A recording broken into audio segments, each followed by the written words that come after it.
Mr. Jeff Cooper. Come on, y'all.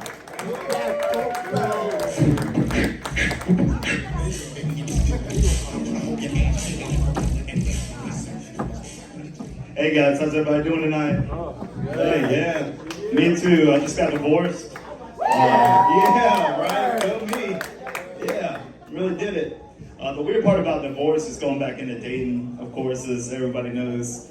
But I was with a girl that I'd been with for about 2 weeks, right? Just met her like on some online thing or whatever, and she we broke off talks the second I met her kid, like the day I met her kid. And I know that sounds terrible, but you got to hear my side of things. So what would you say, sir? Like, if I asked you to go right down the street, how long do you think we're in a car for? Right. So no major bodies of water, no bridges, no shit like that. We're 45 minutes into this hell ride. And I smoke cigarettes, so like I've got nicotine addiction just hit me in the fucking head and just don't know, like, this kid's just talking shit to me in the back seat. And finally I just turn around to this kid and I'm like, hey man, you know I'm having sex with your mom, right? And the kid, dead ass, without hesitation, just looks me dead in the face and goes, you're not the only one.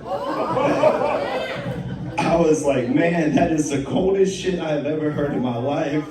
But I think we might be friends now, kid. We can drop off your mom. I'll take you to Dave & Buster's. Hey man, we'll get you a card. Drinks are on me, bud. But yeah, you know, it's like the holidays are coming up and that's a weird time to be alone and all that. The only thing us lonely people, I think, ask of everyone that's happy in a relationship and married and everything, we really don't ask much of you guys. But it's the people that get engaged on like Christmas Eve, Christmas Day, or like New Year's Eve or New Year's Day. Man, I don't need to be scrolling through social media and see you happy. Like, I'm in a one-bedroom apartment with just like the smell of TV dinners, reeking over, like looking over my ex's Facebook pictures and stuff. I don't need to see you happy. Like, if you walked into my apartment, you would just walk in and say, I don't know what happy looks like, but I know it's not this. Like, but yeah, do us all that favor, because you all have a friend like me, I promise you, even if they don't announce it. But last thing that I'll really leave y'all on is, I went to a dry wedding recently. Everybody know what a dry wedding is? Yeah, no alcohol, right? Awful. Like, and they didn't tell me beforehand, and this thing was like 2.5 hours away, right? So I get up there, dry wedding. The guy whose wedding it was used to be a person that liked to have a lot of fun, but they try to make it sound like a religious thing, which made me upset. I'm like, Jesus turned water into wine.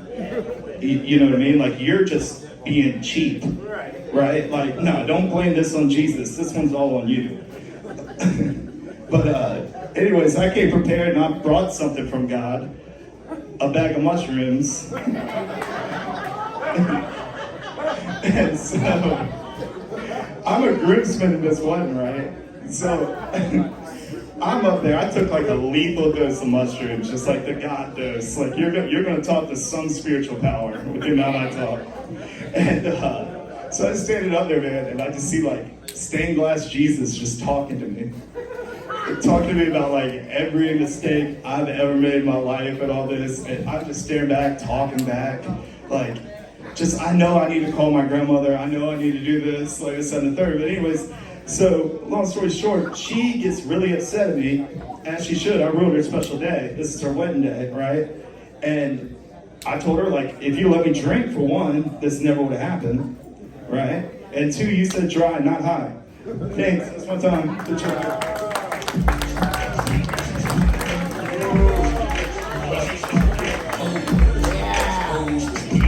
My man brought mushrooms to the wedding. What in the world? All right. We got 2 more people left, man. 2 real special people. Will you please